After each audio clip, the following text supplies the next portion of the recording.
Traveling the Vortex.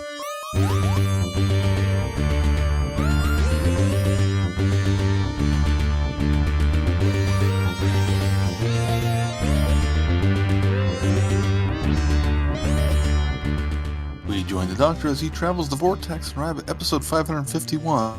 And there's just something to be said for the Perpetual police box. At least we can always recognize it. I'm Keith. I'm Sean. I'm Glenn. How's it going, guys? Pretty good. How's it? We've been off for about 3 weeks, so we're all coming to the podcast with all kinds of stuff that we did in those 3 weeks, right? I've done some stuff. You've done some stuff. I've done some stuff. What'd you did? Oh, well, I was going to ask if everybody had seen the new Spider-Man movie. I have not. Oh. Well, that's okay. We won't. We won't spoil it. But I saw it and I thought it was really, really good. I think it's probably better than the first one. In ways, there are things about the first one that I liked better, but I like that this one just kind of jumps into it and just goes, and it never really stops. Occasionally it lets you come up for a breath, but then it just goes right on with the action. I kind of like how this particular one, without giving too much away, is more of a Spider-Gwen story. At least she is our anchor character in this. And so I kind of like how they've done that, because now you can kind of look at things from a different perspective, but you still get Miles's, story in this. And it kind of sets Miles to the side so that you're kind of seeing it from a different point of view. And I really like that. And I think the relationship building in this one between those two characters is done really well. But really enjoyed it. I thought everybody did a great job. It was very unpredictable. I did not see a lot of things coming that happened. There are a lot of really cool cameo things and Easter eggs, and I need to see it a dozen more times before I catch everything, I'm sure. But I thoroughly enjoyed it. What he said. It's amazing. It's certainly on par with the first film. I haven't quite decided yet which one I like better.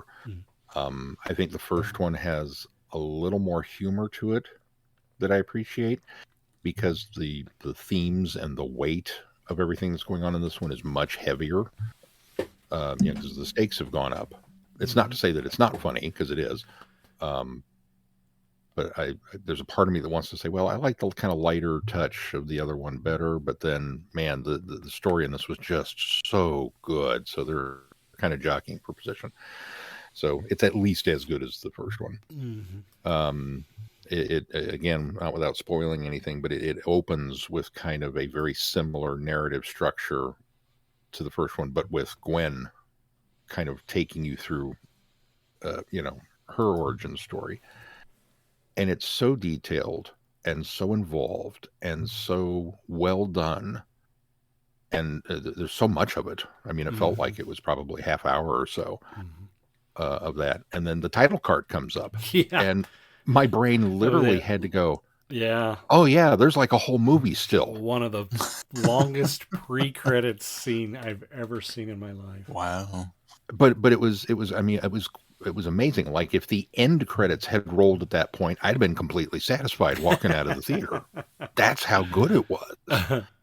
But I did. I had to stop and go, oh, yeah, there's a whole movie here still. So it's really good. Now, you've done your Flicks with Friends review for it, right? I have recorded it. I have not yet posted it. Well, I was gonna plug your Flicks with Friends, but I suppose watch for that on Flicks with Friends. I did have a little more in-depth review in my blog, Trapped in the Vortex, which I got started again a few weeks ago. So, woohoo! Nice. Keith, did you do anything exciting? Oh, I did watch a movie, a different superhero this time. Shazam! Fury of the Gods. What did you think? I enjoyed it. I think I liked it maybe a little more than the first film, just in the dichotomy between Shazam and the villain wasn't as drastic. I didn't feel the tone of his character going up against the 7 deadly sins and all of that from the first film just seems so starkly different that I didn't enjoy that aspect of it more. The villains this time didn't feel so far off to the other end of the spectrum. It felt like it brought both of them closer to the middle, and I appreciated that aspect of it. And I thought it was pretty fun. Not a bad little superhero film. Nothing amazing, but it also was just a nice, refreshing romp, really, more than anything. It was a bit overshadowed with the shuffling that's happening over there at DC, but yeah, and because I like Zach Levi, and I like him as Shazam. I've seen some complaints that between the kid version and the adult version of the character don't act like they're the same person, and I can see that, but there's so little of the kid version that you don't really think about that unless you really stop to think about the movie too much. What else? I also read a book, Doctor Who Players. Oh, I did too. Well, see, here's the thing. When you get an extra week, because we were supposed to take 2 weeks off, but somebody was so busy that they couldn't get this one done that we're reviewing this time. So I thought, well, why not? Well, why don't I'm now 2/3 of the way through Endgame also. Oh, okay. Why don't we wait on Players? Because I think you and I might be able to relate a little bit to World Game. So okay. I also read a book, not a Doctor Who book. I read Another Fine Myth by Robert Asprin. I don't know if you guys have ever heard of this. It's a myth series, and apparently there's about a dozen or so books out there. And he died, I think, in early 90s, I think. And one of these co-writers that joined him later kind of took over and has taken the series on even further out. But this is the first book, and this has been around since the 1970s. I think it came out in 78. And a friend of mine was huge into these series when I was in high school, and he wanted me to read them so bad, and he practically begged me to read them, and I just never did. I never got around to it. And so I stumbled across a copy in a used bookstore, and I thought, okay, well, now's the time. It is so good. It's so funny. It's not really high fantasy. It's it really kind of feels like that same kind of fantasy that we saw in the new Dungeons and Dragons movie, where it's dragons and things like this, but it's more kind of that grounded modern humor, which makes the characters a lot more relatable, I think. And so I wouldn't say this book's got a lot of humor in it. It's maybe in the vein of kind of a Douglas Adams book, but not quite Adamsy. So kind of in that realm of anachronistic humor throughout the book, which makes it a lot more, which is what makes it good. It makes it a lot of fun. One of the main characters, Oz, is a demon who, in my mind, he had like a Brooklyn accent. And just some of the things that he relayed just came across that way off the page. So, but it's really good. It's a lot of fun. I have actually picked up and started the next one, which is the name of the books now, Myth Conceptions, I think it is. All of them have a play on the word myth. So nice. But yeah, I'm really looking forward to it. If you are interested, Mel is a huge fan of that series. Oh, is that right? And owns, 8 or 9 of them. So I have them here at the house. Oh, excellent. Well, now I know where my source is. So, we can hook you up. I haven't read them myself yet, but she, when we first got together, she was like, "You got to read these sometime." I'm like, "Okay." And so now they got added to the pile. Well, I had picked it up, the first book, when I took Caitlin over to Kansas City to the airport, because she went to DC with her choir 2 weeks ago, I think it was. And that's when I'd found the book. And so when I went back to pick her up, I was already about about 2/3 of the way through the book and knew that I had seen the second one there. So I specifically went back and got the second one. So, and I saw that they had a bunch of them as well. I don't know beyond the second book in what order they have them, but I do plan to pick more of the books up. So for myself, I don't reread books very often, but occasionally I'll have one that I really fall in love with and I'll end up rereading it. And I think I really kind of feel like this will be a series that I would probably go back and reread someday too. Very cool. Anything John, else? did you get anything else done? We went and saw Little Mermaid. I don't think I told you guys that. No. It's good. Sarah and Gemma went. What did they think? They didn't make it all the way through. Gemma got bored. Didn't make it all the way through. They got to land, and Gemma got bored. It's good. It I have said before that I think the Disney live action remakes suffer from two different types of issue. Either A, it's a shot for shot remake of the animated film, in which case I say, why bother? Or B, it's a vastly different version of events. They've completely jettisoned all the stuff that we loved from the animated movie, in which case I say, why bother? Why not go tell your own story? And I understand the hypocrisy of that. I very much get that I'm that impossible to please person because I complain about both ends of it. Mm-hmm.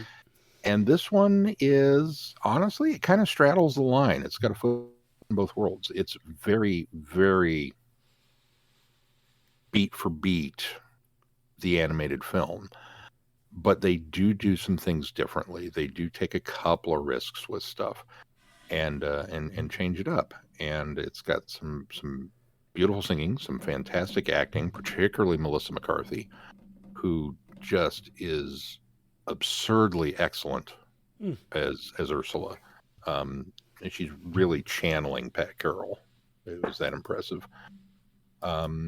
I think probably my only real complaint about it is the color palette's a little drab. I was really looking forward to seeing the splendor and the beauty of the Beneath the Sea, and we didn't get that. And I thought, well, maybe they're going to save it for the land stuff so that we see the boring and the humdrum and the mundane through Ariel's eyes. And even it was kind of bland and washed out. I was like, oh. So I think they missed a trick there, because I think that would have been a good opportunity to either way to enhance and beautify it a little bit. But other than that, it's probably, it's not the best live action version of a movie ever that Disney's done, but it's up there.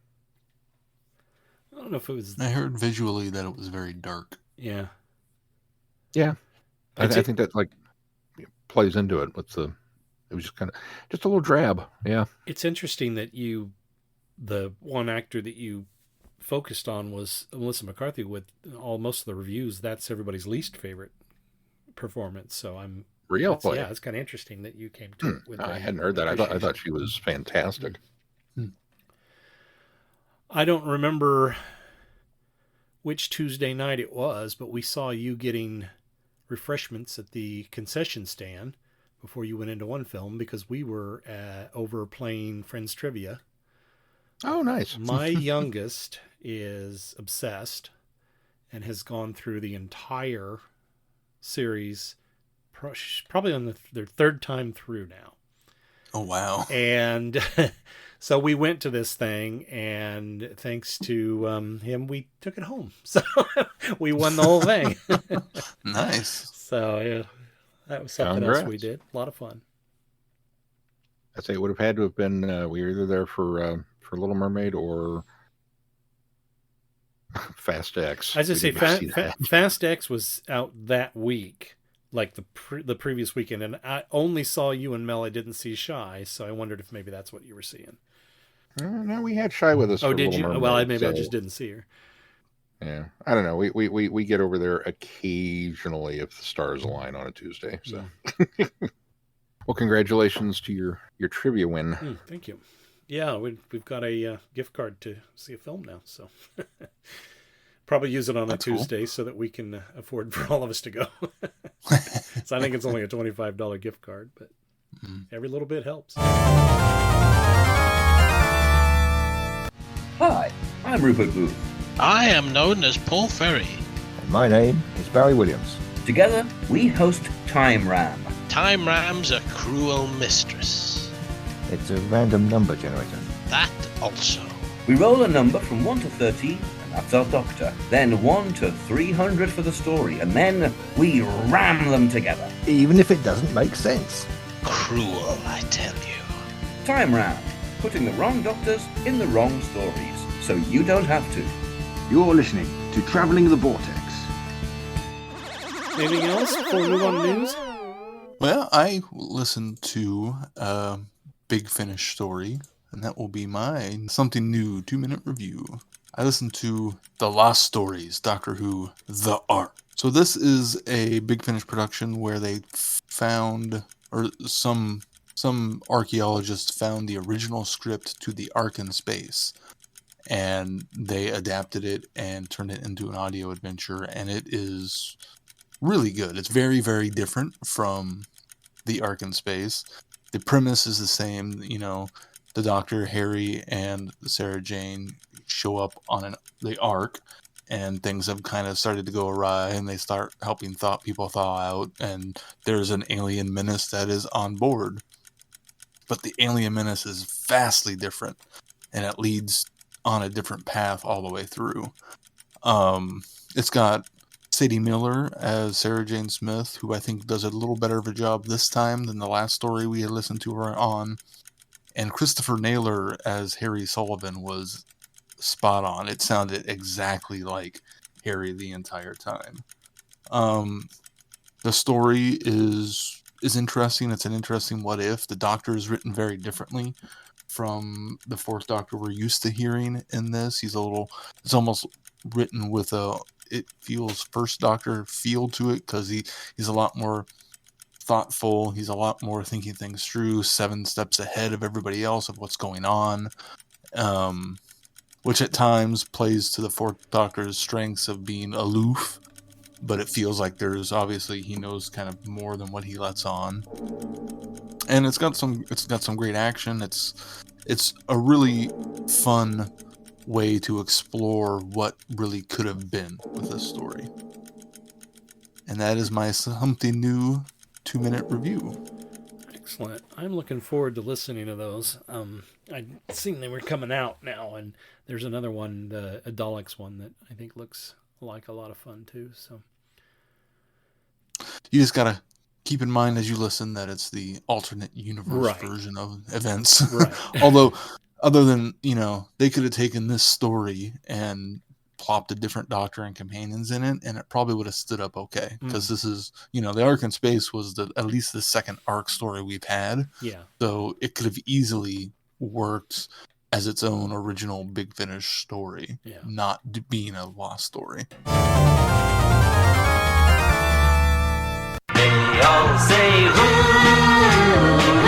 is Doctor Who? This is Tim Trelaw. This is David J. Howe. I'm Peter Purvis. I am Sadie Miller. This is Lauren Cornelius. Larry, it's Fraser. For all things in the Doctor Who collecting world and beyond, the Doctor Who Collectors Podcast. I'm Larry Van Mersbergen, your host, and I've been collecting for 42 years. You're listening to Traveling the Vortex on the Direction Point Podcast Network. All right, well, let's move on to news then. Our first bit of news, we got a classic companion coming back in the next season. Bonnie Langford will be reprising her role as Melanie Bush. Yay! It's alongside interesting. The 15th Doctor. It's one of the companions that's never been at the top of my list of companions, but somehow I'm very excited now that to have her back, because I almost kind of want to see where this character picks back up, afterwards, because there's a lot, we've gotten a lot of Mel in Big Finish, but that Mel, at least what we've listened to, was just continued travels with the 6th and 7th Doctor. And so the character doesn't necessarily grow all that much or change all that much over that time. I think we've all said that we like Mel, and the audio is a lot better because they do a lot more with the character. They do try to expand the character. But I'd like to see, after so many years without the Doctor, well, number one, I want to know how the heck she got back, because we talked about this for Power of the Doctor, but how the heck she got back to Earth present day. And maybe she can fill us in on her adventures with Savalon Glitz, yeah. So maybe they found some sort of time travel ring and got her back. I don't know. Anyway, it'll be interesting to see where they go with that. But yeah, I'm excited to see Bonnie Langford return. I agree. Pretty much word for word. I agree. Pretty much word for word. All right. Well, let's move on to our next bit. They have also announced a casting for a mysterious Duchess role, and that is Indira Varma. I'm not sure I pronounced that correctly. I think that's right, yeah. Varma. It's Susie. Yeah, right, exactly. I wonder if there will be any reference to that. I have a hard time believing there will be. I doubt they will either. But, I mean, they've done that with Gwen, and they've done that with somebody else. Martha, yeah, where they talk about the similarities in their past characters that they've played as far as relations to them. But yeah, no, and the actress has grown and changed so much since then. Yeah, that I it took me a little. It wasn't until I saw it in an article I was like, oh yeah, it is Susie, isn't it? That seems like so long ago. She's done so much more since then. Yeah, excited to see what they do with her as well. We don't know a lot about what her part entails, other than she's playing a Duchess. So another one coming up. This next bit of news was kind of an interesting one, but now that I've kind of let it set it in, I see why they're doing it. The Evil of the Daleks is going to be novelized by Fraser Hines, an inventive new retelling of this classic story, coming out as a novel. I think that's what intrigued me was when I first saw it. I think Jonathan Peel did the first novelization of this for the Target novelizations, and I thought, well, what was wrong with his? Why would they? But I since they're framing it in a retelling of the story, I think maybe this will take more of a Jamie perspective, which I think is kind of a unique take. In order to, it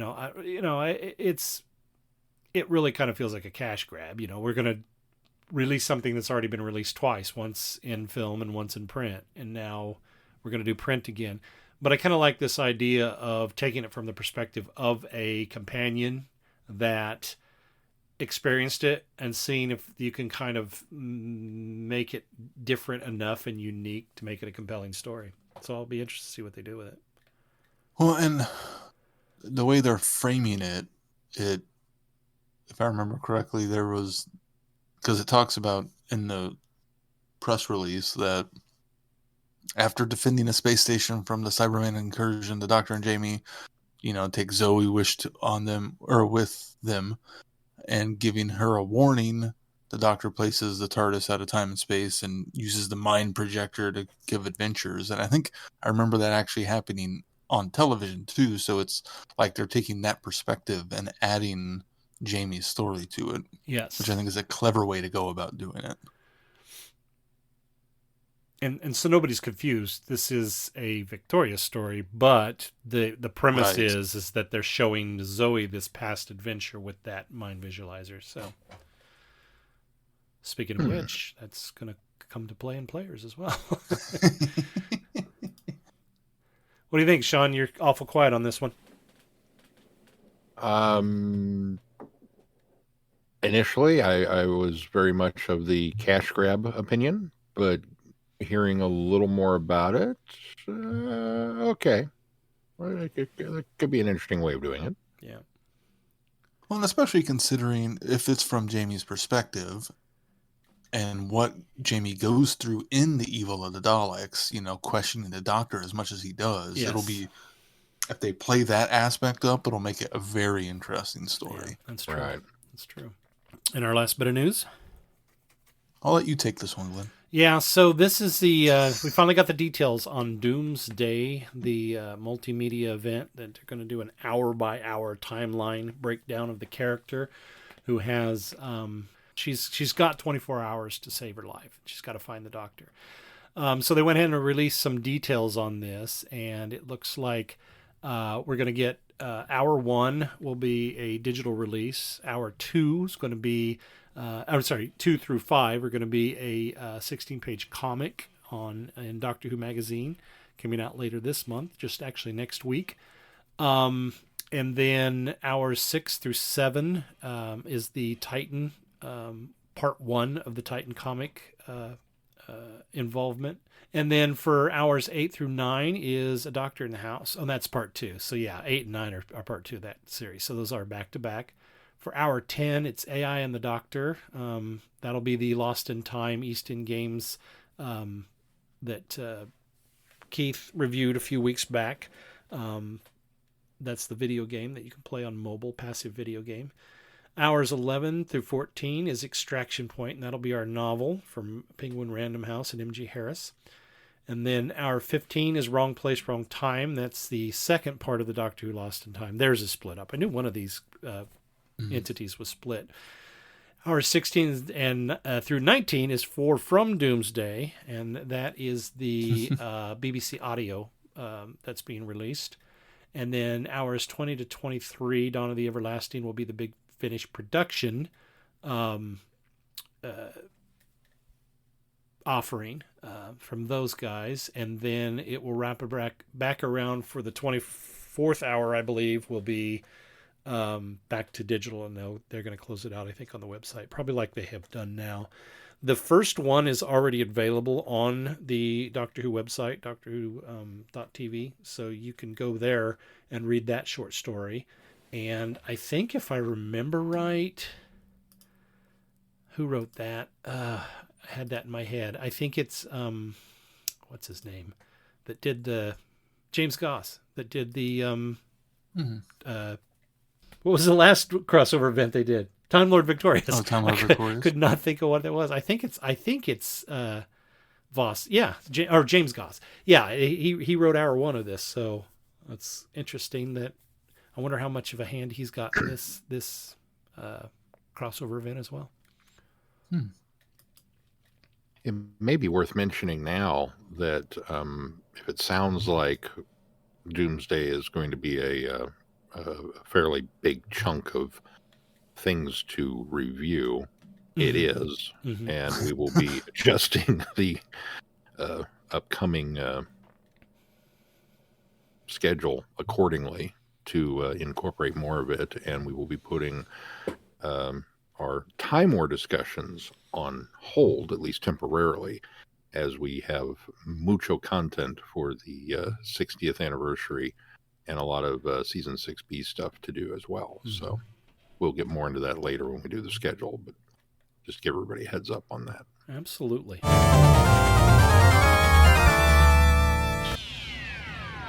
You are invited on an adventure across all of time and space, in a completely random order.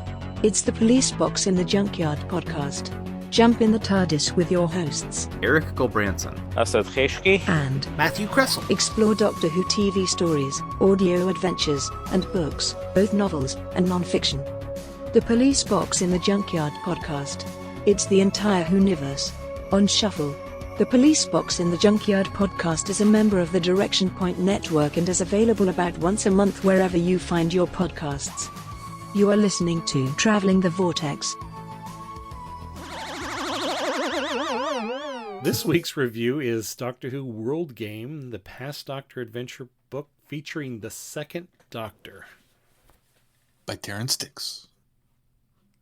The Doctor has been captured and put on trial by his own people, accused of their greatest crime, interfering with the affairs of other peoples and planets. He is sentenced to exile on Earth. That much is history. But now the truth can be told. The Doctor does not go straight into exile. First, the Time Lords have a task for him. From the trenches of the Great War to the terrors of the French Revolution, the Doctor finds himself on a mission he does not want, with a companion he does not like. his life threatened at every turn. Will the Doctor survive his sentence, or will this adventure prove to be his Waterloo? Dun, dun, dun. I liked it. Yeah, I liked it a lot. I'll give it a dun, dun, dun. Yeah, it's not without its problems, but I liked it. Sean, what don't you like about it? I just putting you on the spot because you didn't jump in with a dun dun dun. So I always think, what did Sean think? You've not experienced Uncle Terrance until you've read him in the original Klingon. I think is no, it seemed for a quote unquote historical, it seemed very full of ideas, possibly too many. We're going along and we're getting, elements of the story and elements of history and elements of this plot, and then a vampire will show up. And yes, it's explained later, but at the same time, it was just kind of like, what? Or okay, well, there's just going to be, there are all these plots to assassinate people. We've got exploding carriages, and we've got just this, that, and the other. And then a Rastan robot shows up. It's like, what? It was like Terrance Dicks' greatest hits in some ways. It's like, yeah, I'm going to throw that in there too. It's like, man, we're really got a lot going on here. Are you sure you want to? Yeah, you're going to do that. Okay. So it wasn't bad by any stretch of the imagination. It just seemed at times a little too full. See, I'm going to counter that because I thought that it was. That's what I liked about this book, is that I felt like Terrance Dicks, he doesn't dwell on anything for very long, and so we get something that happens, it gets resolved, and we move on. And so I felt like it's paced really well, because a lot of writers will get very bogged down in getting very detailed in the action and dragging the action of different scenes out for like 2 or 3, chapters. Whereas Dicks, he kind of gets to it, he does his thing, and then we move on. And I think there's a lot of that. And I think there's a lot of that. Yeah. I think that's probably why you think it feels maybe too overstuffed, because there's a lot. But I think that's what I like, because you're never bored. You never feel like, okay, can we get on from this part? Because there's a lot of times that happens in stories, and even particularly past Doctor Adventure stories that I've read, where you kind of feel like you get a little bogged down in the minutia about what's going on. And with Terrance, it's very much just nope, this is what happened, and this is what's resolved. And I actually I thought the same thing, Sean, about Terrance Dicks' greatest hits. Because he is responsible for the Rastan robot, and he wrote State of Decay as well, right? So, I mean, it really is him going back to the well, his own well, a couple of times. And I think the only thing that I was disappointed about with that is we've got these mysterious, I'm going to use the word players because we've got a little more insight with them now because of the other book, but we've got these players that are basically just playing a game. And the Doctor says that there must be some Time Lord connection or intervention or something, because they're getting these, Time Lord elements from somewhere. And I don't really think they explain later the connection to that. And I think that's where those two things kind of fall down, because I don't remember them ever resolving why they had the access to them. And they resolve them, but they don't explore it at all. Right. That's what problem. I mean, is they don't really explore it. Yeah. So, and I wanted a little more of that. And maybe Terrance was leaving that open to explore in a further book, because I really felt like, and I don't want to get too much into the details of Players, but I think Players kind of does that too, where you could tell he was setting up more to this world than what you get in either of these books. So, but that's what I liked about it, was the fact that I don't think they dwelled too long on the action. I think Terrance Dicks is a fan of history. I think for historical, there are a lot of interesting accuracies in this. I think there are some things that he takes some liberties with in the story, but I think for the most part, the characters in the book are even more realistic, because the things that happen are based on or near similar to events that happened in history. And you actually, from this one, get what I think the core of the show started as, with the historicals. We were going to teach you something about history. And I came away from this book going, you know what? I learned a little bit of history. And then it intrigued me enough to go look into more of Napoleon's time and those, surrounding him and his dictatorship. And so it worked on that level as well, where it got me very interested in the Napoleon story. Yeah, I think that's what it does best, is having the players and the history interweave with each other. Using the players and them trying to manipulate the past in order to win their game is a very clever way to explain the situation, especially to the new companion, and therefore the reader, what's supposed to be going on, as opposed to what's actually going on. Mm-hmm. So you get both the alternate history and the actual history lesson at the same time, which I think is really clever. And then you get a cool sequence where you travel to the future and see what happens when these players win, and how things could go wrong if one person dies. I mean, there's a lot of that stuff in this that I really appreciated and thought was really, really clever. I would agree that the vampire and the Rastan warrior robot just come out of nowhere and don't really get resolved very well. I mean, they get resolved of who is behind it, but we don't know why or how they were involved with it. And I think overall, he has the tone of the second Doctor down for the most part, and I think it's a great installment of season 6B. I really liked it. I knew you'd appreciate the alt history stuff. Yeah.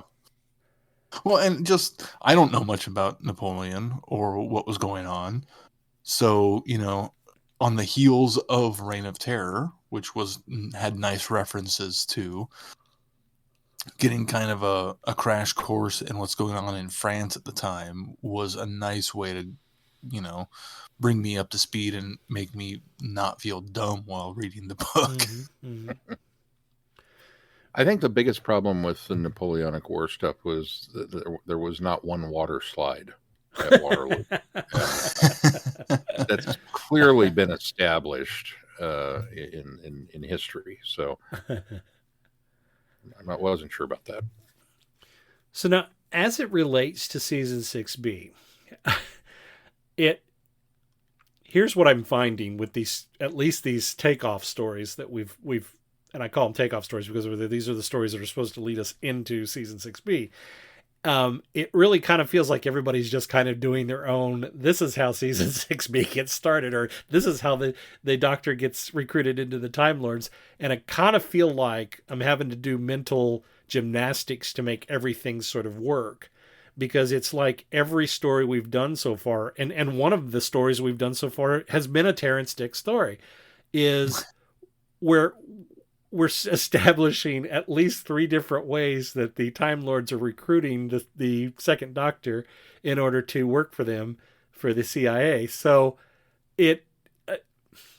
I appreciate that everybody wants their take on it, but I kind of want everybody to be on the same page and say, okay, this is the definitive, this is how we got started, and then we go from there and tell season 6B stories beyond that. We don't have to keep restarting how. Now, to be fair, this would be the first, well, not this particular book. This was 2005. Yeah, but this was right? Actually the book, this and Players was Terrance Dicks' first acknowledgement of saying, hey, you know what? I like this fan theory that's out there. Mm-hmm. I'm going to play into that. And based on that is what made the Doctor Who website perk up and say, okay, we're going to make this quasi-official as well, because they had that one, particular page on there that explored that as well. So this is really Terrance Dicks starting the ball rolling. So we have to give him credit for, I think his should have been the definitive end.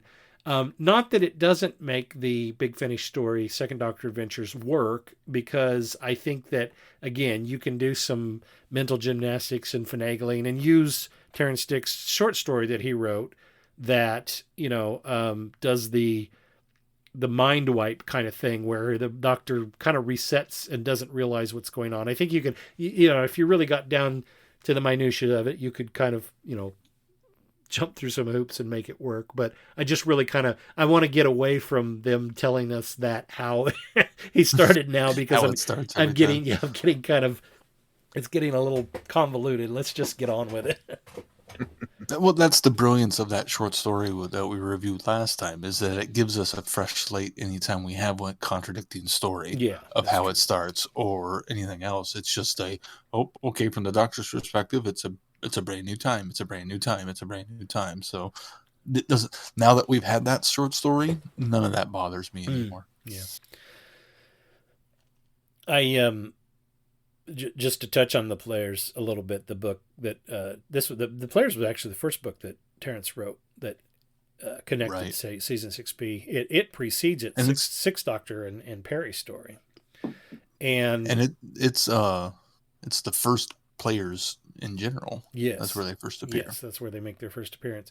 Now, I think that leads to some inconsistency with the Countess player, although at the end of Players, they kind of gave the implication that they've been doing this for so long and the game sort of resets itself that they don't necessarily even remember some of the last games that they played.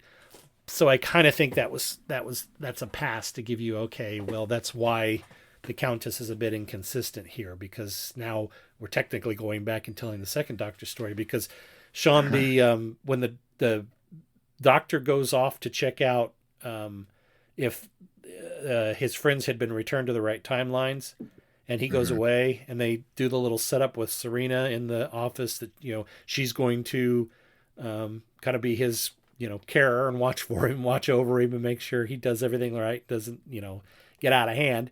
While they're doing that, he's gone, obviously, and then they realize he's in front of a firing squad before they take him out of there at the last second. Well, about three chapters of the Players book deals with what happened at that time. Leading all up to that. Right. That was kind of a fun look back, and we were just talking about how they're going to use the mind visualizer for the Evil of the Daleks book. He actually uses the mind visualizer in order to show Perry this story that happened during his second incarnation. So that's actually utilized again as well. So, and what's kind of interesting is I haven't finished Endgame, so there's 3 stories that feature the Players. Yeah, and I haven't even started Endgame. And Sean, it looks like, according to Goodreads, you have read Endgame about 7 or 8 years ago, according to yeah, according to Goodreads, you've read it. That's what 50. It's an 8th Doctor story set during the Cold War. Mm-hmm.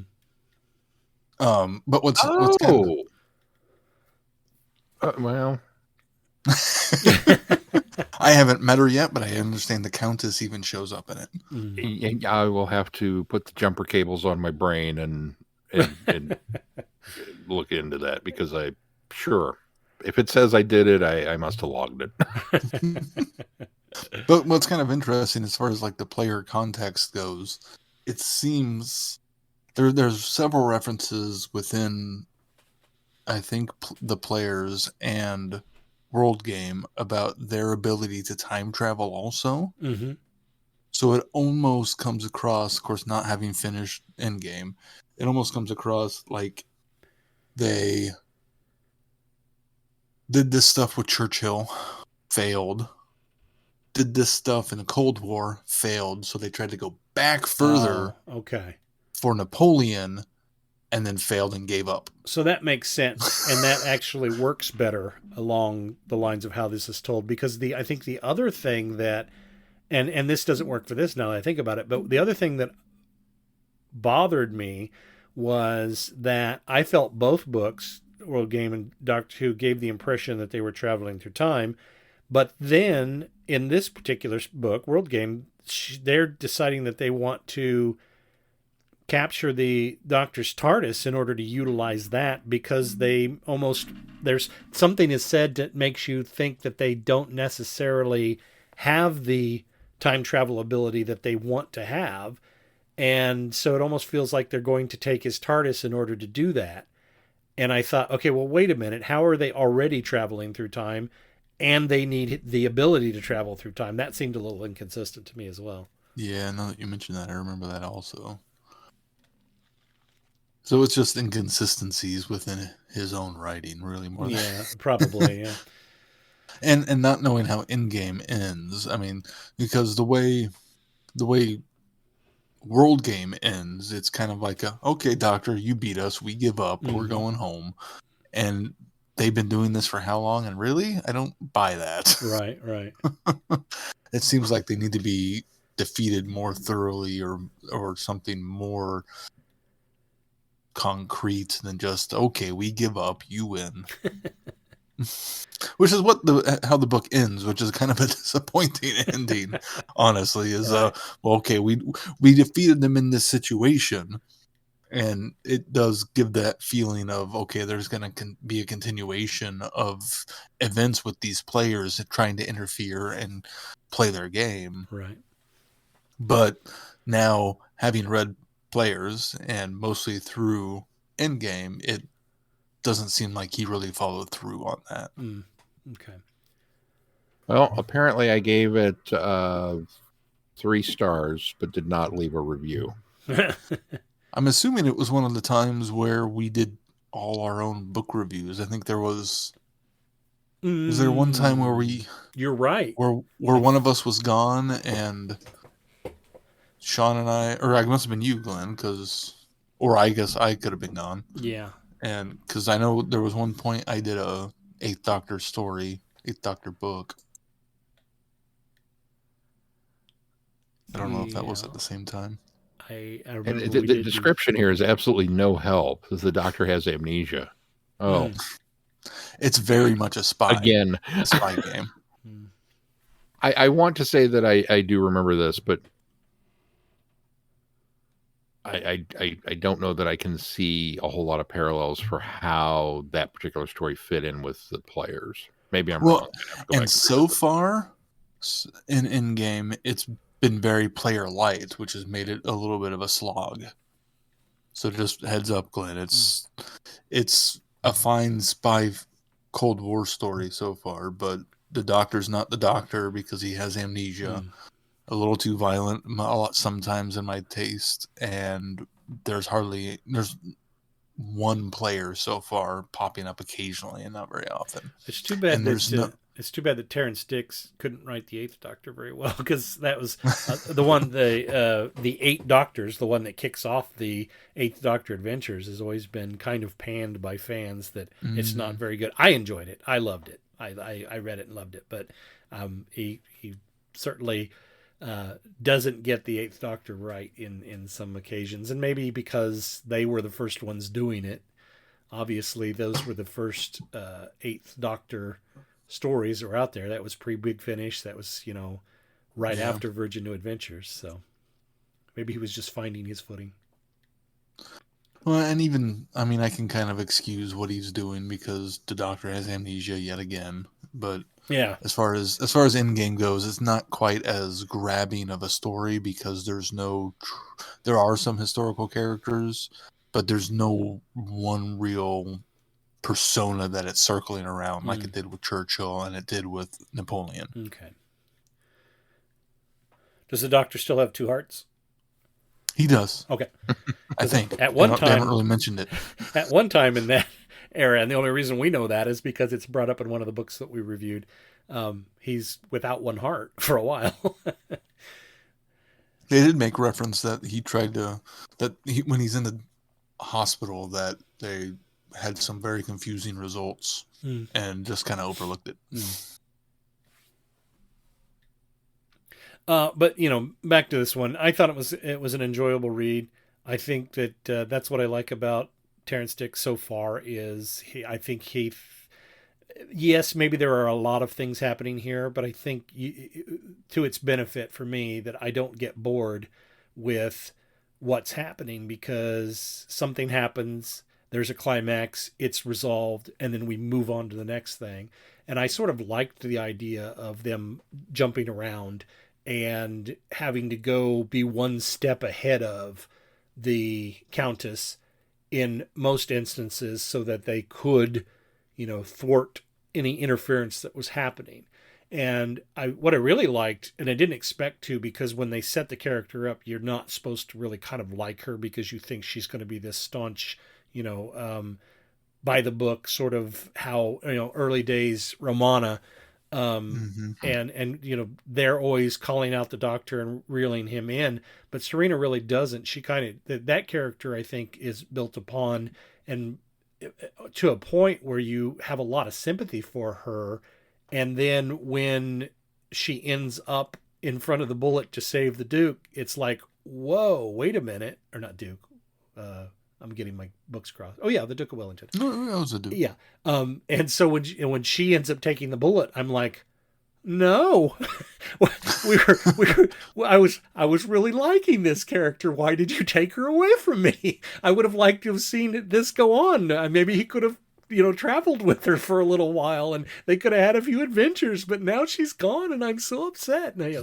So I think he really develops that character, and the Doctor and her relationship are told really well as well.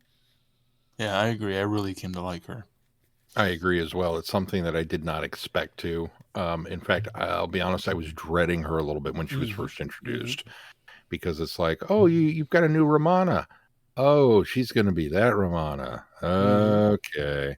But as it went, I liked the fact that she, despite herself, was open-minded enough to see things that, the Doctor constantly surprised her. And then from the Doctor's point of view, she constantly surprised him. And so it turned into a really delightful little pairing. And then it was snatched away from us. Tragically. And heroically, though. So, what year was this again, Keith? Did you say this came out 2005? 2005. So the new series obviously was already back for a little bit, because he makes reference to the psychic paper in this as well. The invitation is done on psychic paper, and I think Terrance must have said, I like that idea from the series. let's put that in here. So I thought that was kind of interesting. And they don't do much. They don't draw much attention to it. They say what it is. No, they don't even say psychic paper, but they say what it will do.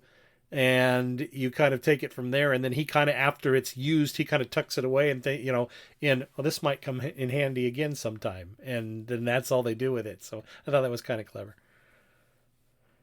Makes you wonder why he never remembered it and pulled it out. Yeah, right. Well, then I kind of wondered if maybe at some point the CIA was going to take it back from him.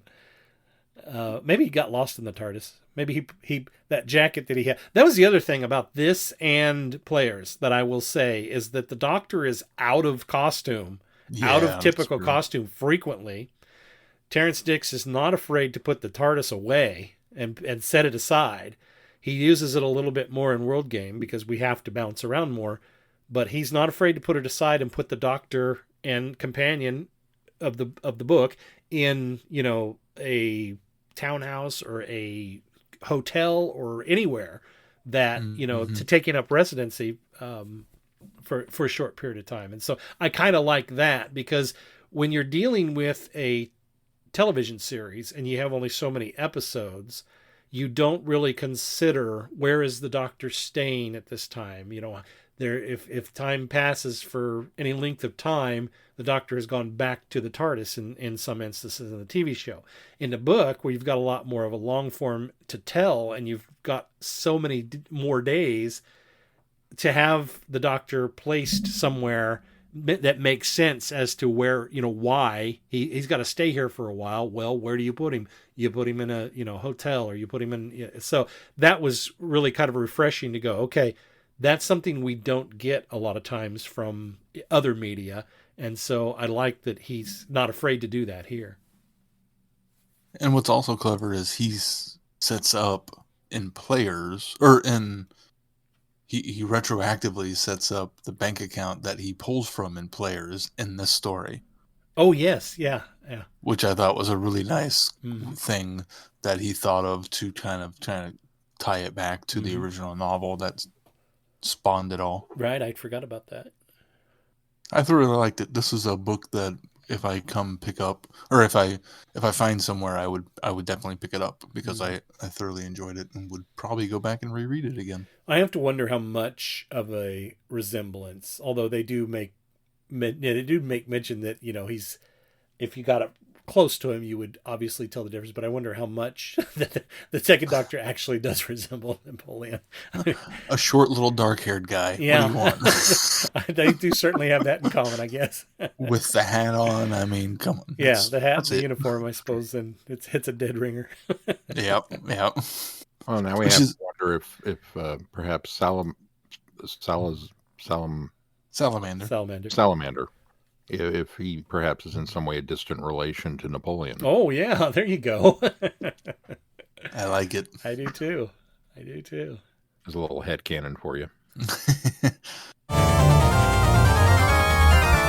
Hello, fellow time travelers, and welcome to the Doctor Who Target Book Club podcast, the only podcast to discuss, in story order, all the Doctor Who novelizations. My name is Tony Witt, and every 2 weeks or so, I'm joined by a 2 to 3 person discussion panel, including our so-called expert who's been a Who fan since 1979. That would be me. We also get the views of intermediate, casual, and novice fans who either have never seen the show or who have never read these books until these podcasts, including Dalton Hughes and Alison Fitz-Seyfried. You can find us on iTunes, Stitcher, Spotify, or wherever you find good podcasts, or even ones like ours.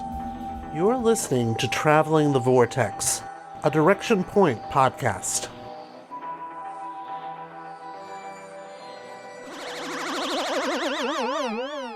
Well, let's talk about the schedule. What do we got coming up, Sean? Well, coming up next on the schedule, we return to the 60th anniversary tie-in stories with Time Slip and Star Beast, the next Doctor Who weekly comics that from that era, and then the comic strip adaptation Doctor Who and the Star Beast from Big Finish. So we'll be doing another compare and contrast on those.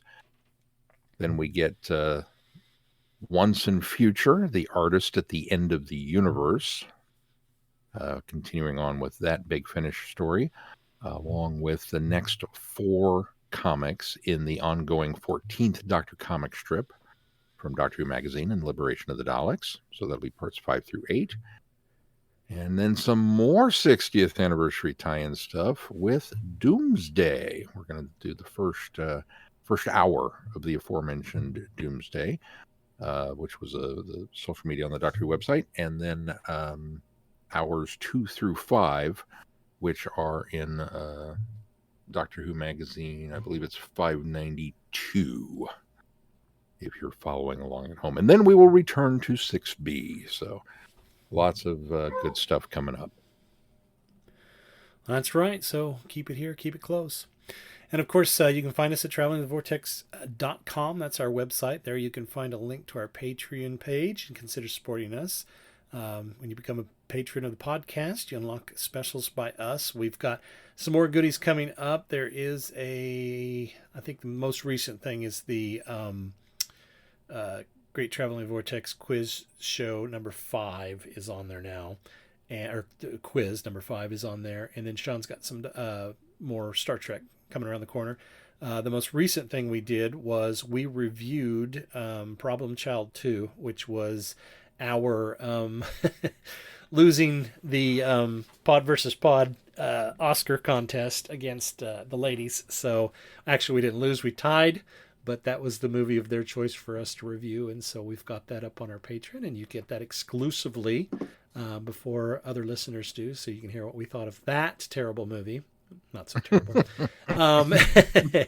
But yeah, if you could just give us at least $1 a month, that helps very much. And if everybody gave $1, we could do so much more with the podcast and keep it going for a long time. So every little bit helps. We love that.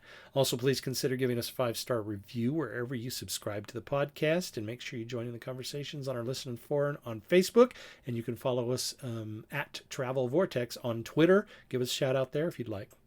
Anything else before we close this one? If not, until next time, I'm Glenn. I'm Sean.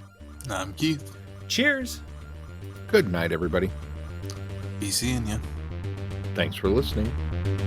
You have been listening to Traveling the Vortex. Doctor Who and all of its associated programs are owned and trademarked by the BBC. No infringement is intended or implied. Direction point! Direction point! A Doctor Who podcast network.